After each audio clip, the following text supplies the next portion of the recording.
বিবাদ বাঁধে কে বড় তাই নিয়ে। তাই লক্ষ্মী ও সরস্বতী বিচারের জন্য বৈকুণ্ঠ লোকের দিকে করছেন আগমন। সঙ্গে রয়েছেন নারায়ণ ও গঙ্গা।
সরস্বতী বৈকুণ্ঠ লোকে লক্ষ্মীর স্থান নারায়ণের বাম পাশে, নারায়ণের হৃদয়ে। আর নারায়ণ নিজেই আমাকে স্থান দিয়েছেন ওনার চরণ তলে থাকার। তাই এই বৈকুণ্ঠ লোকে তোমার বসার স্থান হতে পারে না। শোনো শোনো বাবা, লক্ষ্মীদার আসন না থাকলেও তোমার উচিত ছিল তোমার আসন আমার জন্য ছেড়ে দেওয়া। না সরস্বতী, আমি অথবা গঙ্গা কেই আমরা এই বৈকুণ্ঠ লোকে আমাদের নিজের আসন তোমার জন্য ছাড়তে পারি না। শোনো লক্ষ্মী, আমি তোমার কাছে জানতে চাই না, আমি নারায়ণের কাছে জানতে চাই এই বৈকুণ্ঠ লোকে আমার বসার স্থান কোথায়। না না সরস্বতী, তুমি তো এখন নিজেই দেখতে পাচ্ছ নারায়ণ এখন যোগ নিদ্রায় নিদ্রিত। তার এই যোগ নিদ্রা ভঙ্গ করা তোমার মোটেই উচিত হবে না। শোনো শোনো লক্ষ্মী, যে বৈকুণ্ঠ লোকের অহংকারের জন্য তুমি গর্বিত, সেই অহংকারের জন্য আজ আমি তোমায় অভিশাপ দিলাম। অচির এই বৈকুণ্ঠ ছাড়িয়ে যেতে হবে তোমাকে মর্তভূমি করে, অসুরের সাথে সংসার করিবে তুমি ধরণীর পরে।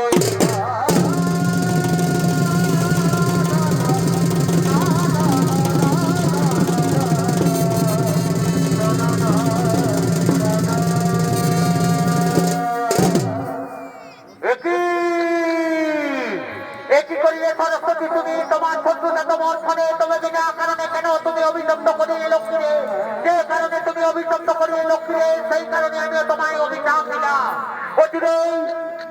অচিরেই ব্রহ্মলোকধারী তোমাকেও যেতে হবে মর্তভূমি করে, প্রতিরূপে প্রবাহিত হবে তুমি ধরণীর পরে।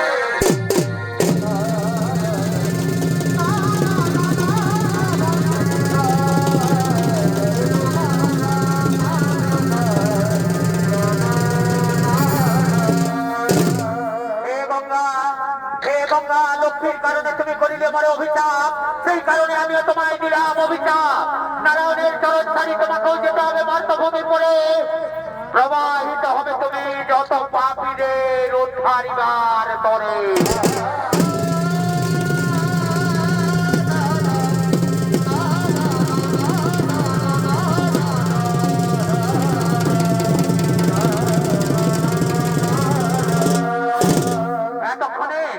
এতক্ষণে নারায়ণের যোগ নিদ্রা হয়েছে ভঙ্গ।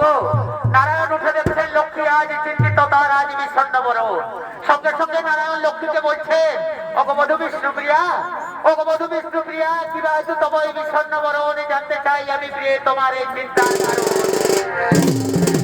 অগপ্রিয় সখামল, অগপ্রিয় সখামল, কি কহিব তোরে, যোগ নিদ্রায় ছিলে তুমি সিংহাসন উপরে, সরস্বতী অভিশাপ করি গেলা মরে, মর্তভূমে জন্মিব আমি মানবের ঘরে।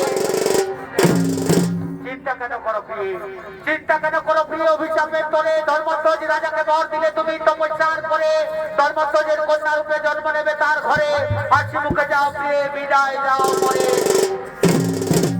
অগপ্রিয় স্বামী মোর, অগপ্রিয় স্বামী মোর, কোমল লোচন মোর অভিশাপ তুমি করো হোমোচন, তোমায় ছাড়ি মর্তভূমে কেমনে থাকিবা একা, তুমি বলে দাও প্রিয়তম মোর বৃন্দাবনের সখা। অগপ্রিয় নারায়ণী, অগপ্রিয় নারায়ণী, চিন্তার নাহি কোনো কারণ, দুষ্টের দমন শিষ্টের পালনের তরে, যুগে যুগে জন্ম নিয়েছি আমি মানবের ঘরে, তুমি এসেছ মানবী রূপে বিভিন্ন নাম ধরে, এবারও মানব কল্যাণের তরে জন্ম নেব আমি রাক্ষসের ঘরে।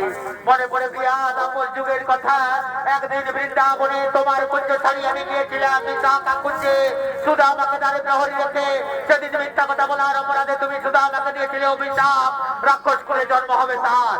সেদিন সুদামার সেই অভিশাপ আমি মাথা পেতে গ্রহণ করে নিয়েছিলাম, তাই আজ সময় এসেছে প্রিয়ে, আমিও জন্ম নেব মর্তভূমে দম্ভের পুত্র রূপে, নাম হবে মোর শঙ্খচূড়।